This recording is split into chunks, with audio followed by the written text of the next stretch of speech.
ৰাস্তাটো পানী হোৱাৰ কাৰণে খাল পুখুৰীৰ পৰা মাছ উঠি আহিছে সেইকাৰণে মাছকে মাৰিছোঁ গতিকে আমাৰ স্কুল কলেজৰ চলি এপিনে প্ৰায়ভাগ আপডাউন চিপাঝাৰত লাগি গতিকে আমি মুখ্যমন্ত্ৰী মহোদয় অনুৰোধ কৰিছোঁ এই ৰাস্তাটো অতি সোনকালে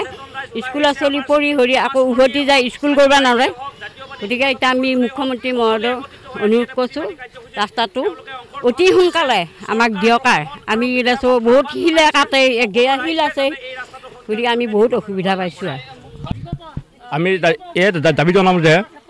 লোক নিৰ্মাণ বিভাগক অতি শীঘ্ৰে এই ৰাস্তাটো নিৰ্মাণ কৰিব লাগে কথামাৰা চিংৰাজাৰ অতি মানে দুৰৱস্থা মানুহৰ যিহেতু ভুগিব লগা হৈছে স্কুলৰ ল'ৰা ছোৱালী অহা যোৱা অসুবিধা হৈছে সাধাৰণ জনগণৰ অহা যোৱা অসুবিধা হৈছে এখন গাড়ী যাব নোৱাৰে এই ৰাস্তাটো অতি জৰাজীৰ্ণ সেয়েহে লোক নিৰ্মাণ বিভাগক আমি মানে পুনৰবাৰ অনুৰোধ জনাওঁ যে এই ৰাস্তাটো অতি শীঘ্ৰে নিৰ্মাণ কৰাত দায়িত্ব গ্ৰহণ কৰে যায় তাকৈ খুব দুৰ্ভাগ্যজনক আজি এটা পৰিৱেশ হৈছে আমাৰ স্থানীয় ৰাইজ অসম জাতীয়বাদী যুৱ ছাত্ৰ পৰিষদৰ উদ্যোগত সকলো ৰাইজৰ সহযোগত আজি এই ৰাস্তাটো এটা বৃহৎ প্ৰতিবাদী কাৰ্যসূচী কৰিবলগীয়া হৈছে কাৰণ চৰকাৰখনে যেনেধৰণৰ তেওঁলোকে জয় গান গাই আছে তেনেধৰণৰ কাম হয়তো হৈ উঠা নাই অসমৰ বিভিন্ন প্ৰান্তত তাৰে এটা জ্বলন্ত উদাহৰণ আজি আমাৰ ইয়াতে কথামাৰা চক আৰু চেঙিলাজাৰ চকৰ মাজত যিটো ৰাস্তা আছে এই ৰাস্তাটো ইয়াতে যোৱা সময়ত আমাৰ যেতিয়া ননৈ নদীৰ মথাউৰিটো ভাঙিছিল তেতিয়া মুখ্যমন্ত্ৰী মহোদয় আহি ইয়াতে উপস্থিত হৈছিল আৰু তেওঁ কৈ গৈছিল যে এই ৰাস্তাটো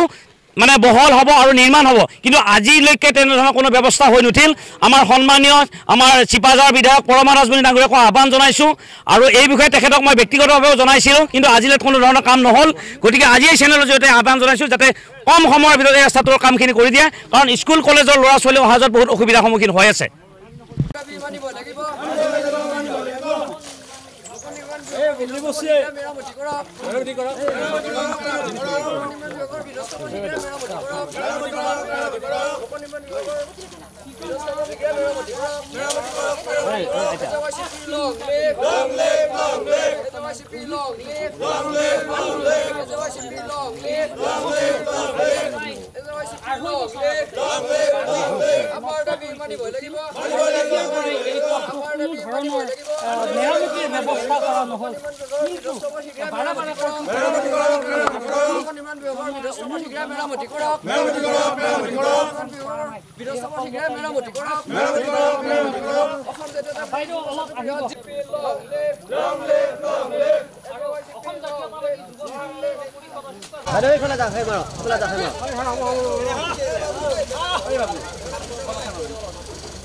এইখন সাইডত পিছত ধৰি ৰাখছো তাতে এইখন পিছত ধৰি ৰাখ